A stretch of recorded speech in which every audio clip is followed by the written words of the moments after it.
사랑하는 성도 여러분 반갑습니다. 7월 21일 수요일 새벽 기도의 말씀을 전합니다. 하나님께서 오늘 우리에게 주시는 말씀은 이사야 45장 8절에서 17절까지의 말씀입니다. 이사야 45장 8절에서 17절까지의 말씀을 제가 읽겠습니다. 하늘이여 위로부터 공의를 뿌리며 구름이여 의를 부을지어다. 땅이여 열려서 구원을 싹트게 하고 공의도 함께 움돋게 할지어다. 나 여호와가 이 일을 창조하였느니라. 질그릇 조각 중 한 조각 같은 자가 자기를 지으신 이와 더불어 다툴진대 화 있을진저 진흙이 토기장이에게 너는 무엇을 만드느냐 또는 내가 만든 것이 그는 손이 없다 말할 수 있겠느냐.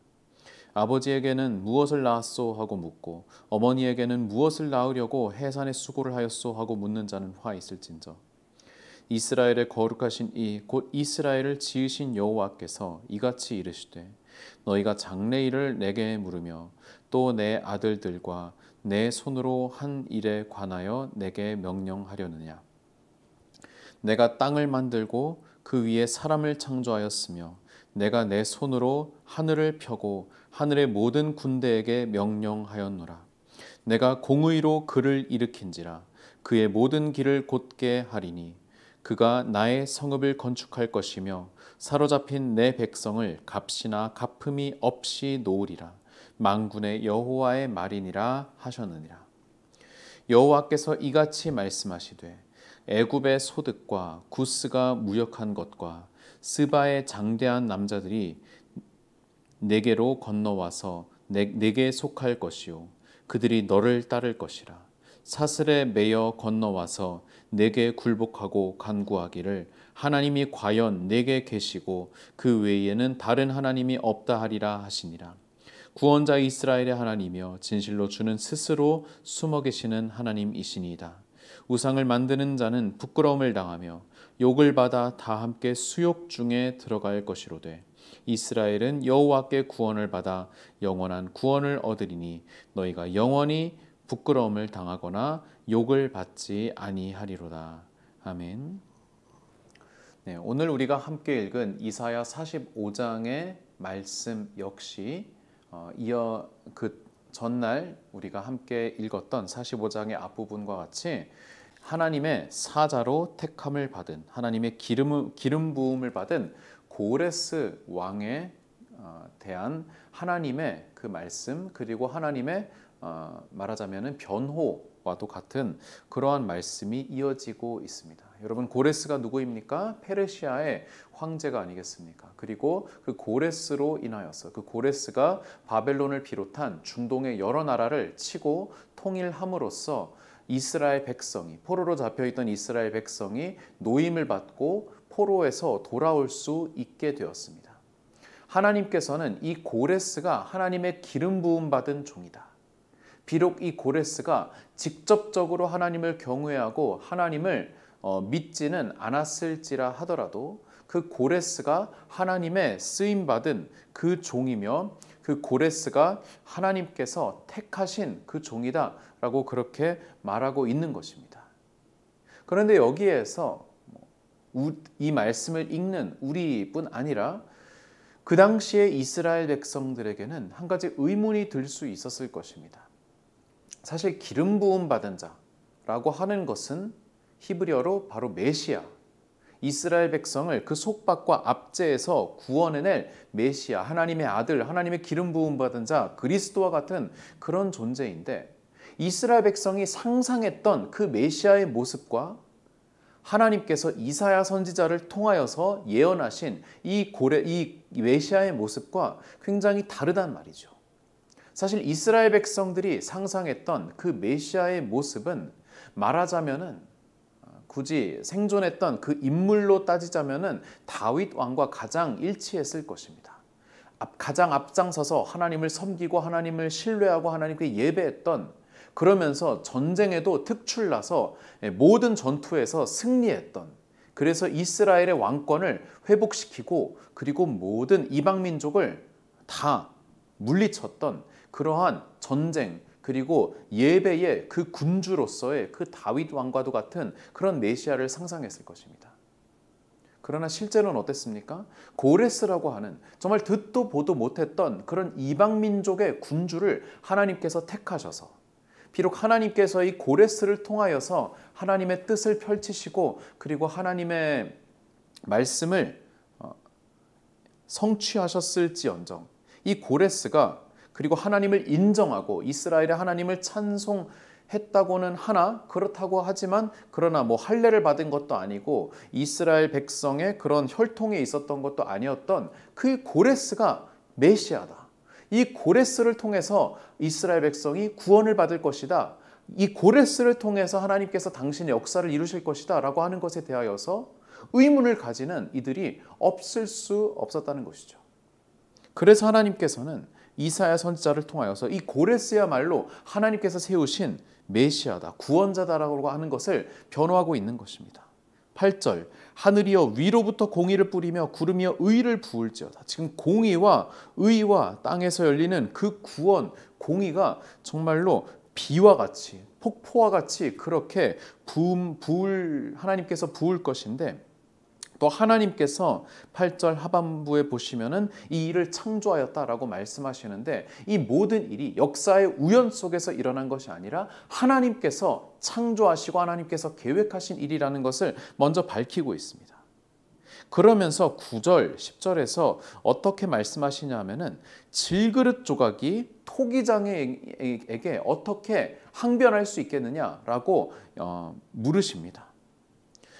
여러분, 토기는 그 질그릇 조각은 그 지은 이에게 항변을 할 수 없습니다.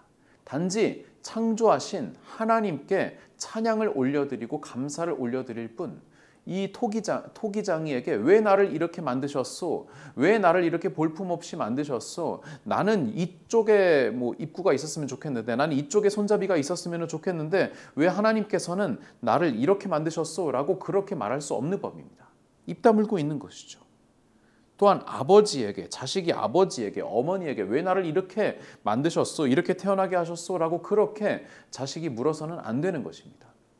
마찬가지로 이스라엘 백성 역시 하나님께 대하여서, 하나님, 저는 메시아가 이렇게 돼야 된다고 생각을 합니다. 하나님, 저는 저를 구원하시고 우리 민족을 구원하시는 방식이 이렇게 하셨으면 좋겠습니다. 하나님, 왜 이렇게 하셨습니까? 왜 고레스를 메시아로 선택하셨습니까? 라고 그렇게 항변하는 것 자체가 말이 안 된다라고 이 선지자의 입을 통해서 말씀하시는 것입니다. 계속해서 말씀하시죠. 11절, 이스라엘의 거룩하신 이곳 이스라엘을 지으신 여호와께서 이같이 이르시되 너희가 장래일을 내게 물으며 또 내 아들들과 내 손으로 한 일을 관하여 내게 명령하려느냐? 명령할 수 없다는 것이죠. 내가 땅을 만들고 그 위에 사람을 창조하였다. 내가 내 손으로 하늘을 펴고 하늘의 모든 군대에게 명령하였다. 지금 이스라엘을 구원하신 이 역사가 결코 우연이나 다른 것으로 된 것이 아니라 처음부터 끝까지 하나님의 계획으로 말미암은 것이라는 것이죠. 13절, 내가 공의로 그를 일으킨지라. 누구를요? 고레스죠. 그의 모든 길을 곧게 할 것이다. 그가, 고레스가 나의 성읍을 건축할 것이고 사로잡힌 내 백성을 값이나 갚음 없이 놓을 것이다. 이것은 만군의 여호와의 말이다 라고 분명하게 선포하시는 것입니다. 때로는 하나님의 역사가 우리의 생각이나 우리의 의도와 다르게 이루어질 때가 있습니다. 또 때로는 하나님의 구원의 역사 또한 하나님의 구원은, 하나님의 구원하심은 이러한 방식으로 오겠구나라고 우리가 상상을 하고 기대를 한 것과 정반대로 이루어질 때가 있습니다. 사실은 예수님의 오심이야말로 바로 이와 같은 것이었죠. 이스라엘 백성이 상상도 못한 방식으로 구원자로, 기름 부음 받은 자로 임명된 그 고레스는 말하자면은 마찬가지로 이스라엘 백성이, 유대인들이 상상도 못했던 방식으로 메시아를 보내주신, 참된 메시아를 보내주신 예수 그리스도를 예표한다고 볼 수 있습니다. 예수님 때에도요, 수많은 사람들이 예수님에게서 어떠한 모습을 기대했습니까? 이스라엘의 왕권을 정치적으로, 전투적으로, 전쟁을 통해서, 폭력을 통해서 성취하실, 그래서 로마 제국을 뒤집어 엎고 반란을 통하여서 혁명을 통하여서 이룩하실 그러한 하나님 나라를 이스라엘 백성이 기대했지만 그러나 그렇지 않으셨죠. 힘없이 십자가에 달려 돌아가신 목수의 아들로서 예수님께서 이 땅에 오시지 않으셨습니까? 마찬가지로 이 고레스 역시 그러한 예수님을 예표하는 자로서 그렇게 그 당시 사람들과는 전혀 다른 그러한 기대감을 뒤엎고 나타난 메시아라는 것이죠. 그리고 우리의 삶 가운데에도 어쩌면은 이 코로나가 우리는 빨리 끝나고 다시금 교회가 회복되고 예배가 회복되기를 기대하지만 그러나 하나님께서 우리를 구원하시고 우리를 이끄시고 인도하시는 방식은 우리가 기대한 것과 많이 다를 수 있다는 것을 우리는 인정해야 할 때가 있습니다.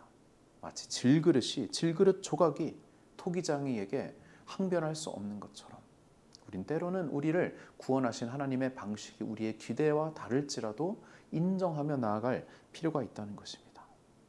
그러나 하나님께서는 단순히 모든 것에 대하여서 우리의 기대와 어긋나게 나아가시면서 그냥 순종만 해라 라고 그렇게 말씀하신 분이 아니십니다. 14절 여호와께서 이같이 말씀하시되 애굽의 소득과 구스가 무역한 것과 스바의 장대한 남자들이 다 내게로 건너올 것이다. 내게 속할 것이다. 잃어버렸던 모든 것을 하나님께서 넘치도록 채워주실 것이다 라고 그렇게 약속을 하십니다. 그들이 너를 따를 것이라. 사슬에 매어 건너와서 내게 굴복하고 간구하기를 하나님이 과연 내게 계시고 그 외에 다른 하나님이 없다. 우상을 만들어 섬겼던 그 수많은 이방 민족들이 이제는 하나님이 살아계시는구나, 하나님밖에 다른 신은 없구나 라고 하는 것을 인정하게 되리라는 것입니다. 선지자는 여기에서 이렇게 고백합니다. 구원자 이스라엘의 하나님이여 15절 진실로 주는 스스로 숨어 계시는 하나님이시니다. 숨어 계시는 하나님.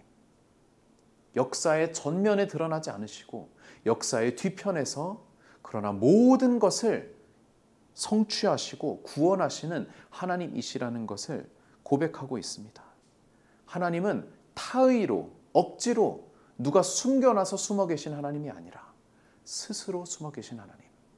얼마든지 스스로의 권능으로 당신의 권능으로 역사의 전면에 나서실 수 있지만 그러나 당신의 크신 뜻을 위하여서 스스로의 의지로 숨어 계시는 것을 선택하신 하나님이시다 라고 하는 대단히 중요한 말씀을 이 45장 15절에서 지금 하고 계십니다.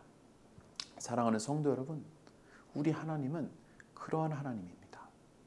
때로는 우리의 기대와 우리의 예상과 달리 역사하시는 하나님이시지만 또한 지금 이 코로나의 시기와 같이 가장 절실하게 하나님의 구원이 필요한 이때 어찌 보면 숨어 계시는 것처럼 보이는 하나님이시지만 그 숨어 계심조차 스스로의 의지로 숨어 계시는 하나님이시라는 것 우리가 기억하며 우리가 하나님 앞에 실망하지 아니하고 반항하지 아니하고 순종함으로써 하나님의 숨어 계신 그 뜻을 의지하며 그렇게 오늘 하루를 이겨나가고 그렇게 하나님을 신뢰하는 그러한 우리 모든 영암교회 성도님들 되시기를 주님의 이름으로 축원드립니다.